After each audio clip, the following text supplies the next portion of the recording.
Aujourd'hui, je vais te parler d'une des compétences les plus demandées dans le domaine du développement front-end, React, que je t'explique en moins de 2 minutes.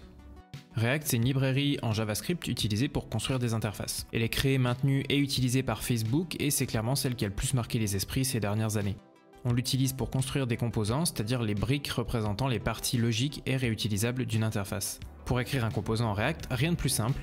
Il suffit juste d'écrire une fonction JavaScript dont le retour est le HTML qui doit s'afficher. A noter qu'il est écrit dans une syntaxe spécifique appelée JSX permettant de mélanger plus facilement le JavaScript et les balises HTML. Cette fonction accepte un argument qu'on appelle props, c'est un objet contenant les données passées via les attributs que tu peux ensuite référencer dans la fonction ou dans le JSX en utilisant les accolades. Ainsi, à chaque fois que la valeur d'un attribut va changer, React va réagir, d'où son nom, et mettre à jour l'interface.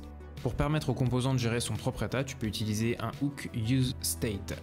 Ce hook est une fonction qui retourne l'état actuel et une autre fonction permettant de modifier cet état.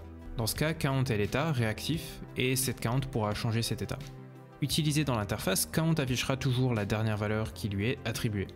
On peut ainsi attacher setCount au clic sur un bouton pour laisser l'utilisateur incrémenter le compteur et l'interface réagira automatiquement. Il existe d'autres hooks pour gérer tout ce qui est nécessaire à la création d'interfaces complexes. Et en fait, ce qui est intéressant avec React, c'est pas la librairie en elle-même, mais son écosystème colossal dont elle est la base. Toute seule, elle n'est pas capable de gérer les animations ou le routage par exemple, ce qui laisse ses préoccupations évoluer grâce à la communauté de développeurs. Du coup, il existe forcément une librairie bien maintenue pour t'aider à faire tout ce dont tu as besoin. T'as besoin de formulaire, tu as Formic. De routing, tu as React Router. D'animation, tu as Framer Motion. De gestion d'état d'application, tu as Redux, Mobix, Recall et plein d'autres. En gros, React te permet d'être super flexible et de faire les choses comme tu le souhaites. De plus, si tu as besoin de faire une application mobile, tu peux directement la faire grâce à tes compétences en React avec React Native. Bref, on comprend mieux pourquoi c'est aujourd'hui une compétence très demandée sur le marché. N'hésite pas à t'abonner si tu veux en savoir plus sur les technologies du web en moins de 2 minutes.